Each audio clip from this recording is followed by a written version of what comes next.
Movies and Money today. Erik Childress of the Chicago Film Critics Association is here to get us ready for the big holiday weekend. It's a long weekend coming up. Yes, it is. So we have to start with the biggest film of them all, and it's still DORY. It's still DORY. It is the film that clearly families are taking their families to, and it's right now it's on pace. It's looking to be possibly the biggest animated film of all time. It's Ever. right now ahead of the pace of Shrek 2.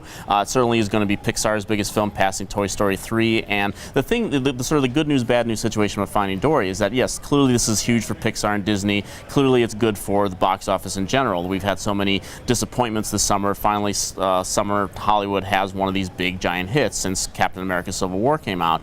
But the problem is that when you have a big hit like that, usually other movies then tend to drop off and fail in its wake. And we have a lot of family movies coming over the next couple of weeks that might get taken aback because DORY is still pulling in the numbers. Before we get to that, I want to ask you this question. Is it that DORY is just that good, or is it the timing that there's not a lot out there that's really premium at the box office? I think it's all those things. I mean, clearly Finding Nemo is one of the most beloved animated films of any kind that has been released, and even the fact that a lot of studios are releasing a lot of sequels this summer. We look at Independence Day, that's 20 years later. DORY was 13 years later from Finding Nemo, but it didn't matter because that movie has lingered with families and audiences, and now those kids are a little bit older and have kids of their own. So it's kind of like Jurassic World from last year, where families is just sort of, a turnover is happening. And the fact that the movie is good, I think most people will say it's not as good as Nemo, but the fact that it's good, that's all people need right now because there have been a lot of not good at the box office. So everything you said holds water. Very cute pun.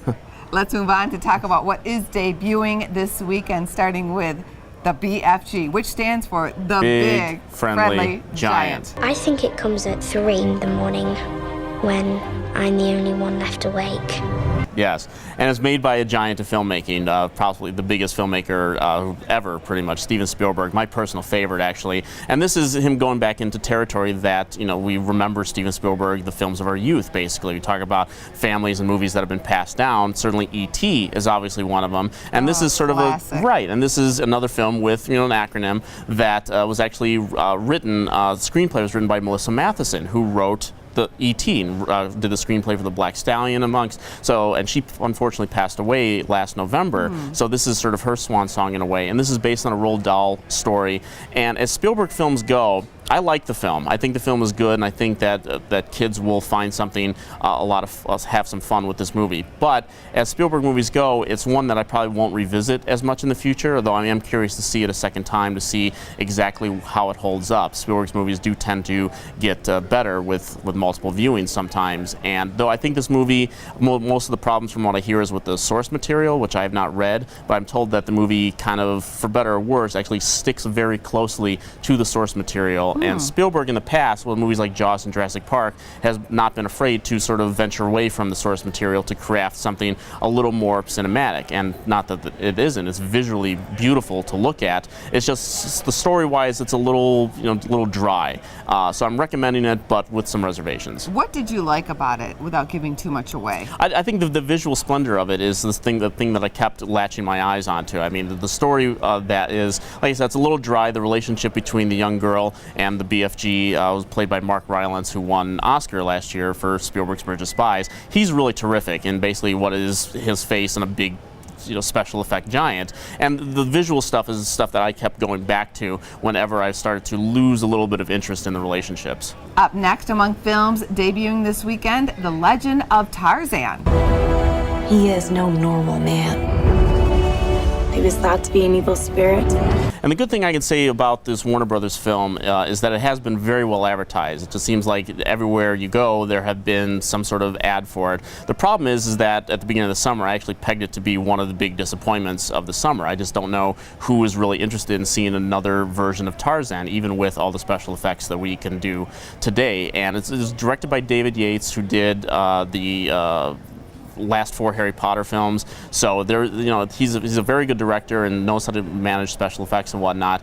From what I hear from colleagues who have seen the movie, that it's story-wise, it's a little boring, that it's not very interesting, and it's a long movie to boot, and I just don't know if family is going to be interested in seeing it. Although, funny enough, it's actually projecting higher than Spielberg's film from a couple weeks ago, so we'll see how the two of them battle it out with Dory still out there. What do you think about our next film, The Purge Election Year? Well, I haven't seen this one yet, but I have seen the previous two Purge films, and this is a series that could have been a lot of exploitative fun. It could have just been sort of a goofy sci-fi future movie with a lot of extreme violence. Instead, these movies have been very ugly and, even worse, not very imaginative. And the fact that this movie is now pegged the Purge election year, and it actually deals with a bunch of murderous thugs who want to kill a blonde politician.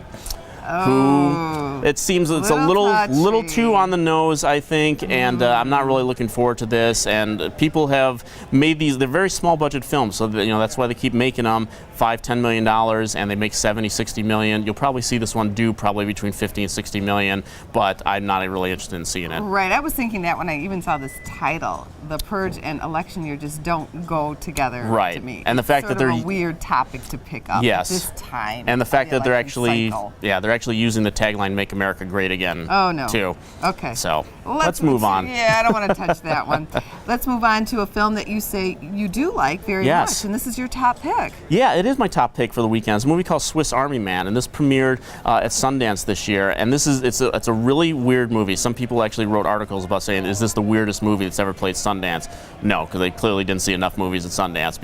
But it's a fanciful movie. It's a story about Paul Dano plays a guy who's apparently on a deserted island who's about to end his life when a corpse washes up on screen. Speaking of Harry Potter, it's Daniel Radcliffe who plays the corpse. And soon after, the corpse begins speaking to him, and they begin to form this adventure, and he begins to use the corpse's body in very imaginative ways. You can imagine the title Swiss Army Man, what I'm referring to. And this movie, it's sort of this beautiful meditation on life. It's very, very creative, very imaginative, beautifully edited, beautifully scored. I have some issues with the ending, but A24 putting this out in a wide capacity, they're actually sort of changing the independent movement a little bit by releasing movies like this that would not normally get a wide release on 1,000 screens and things like that. We saw what they did with The Witch earlier this year. Another studio did it with The Neon Demon last week. Didn't quite work out as well as it did for The Witch, but if people discover Swiss Army Man, I think that they're going to have a really good time with it. Lots of choices at the box office. Thank you, Eric. Thank you.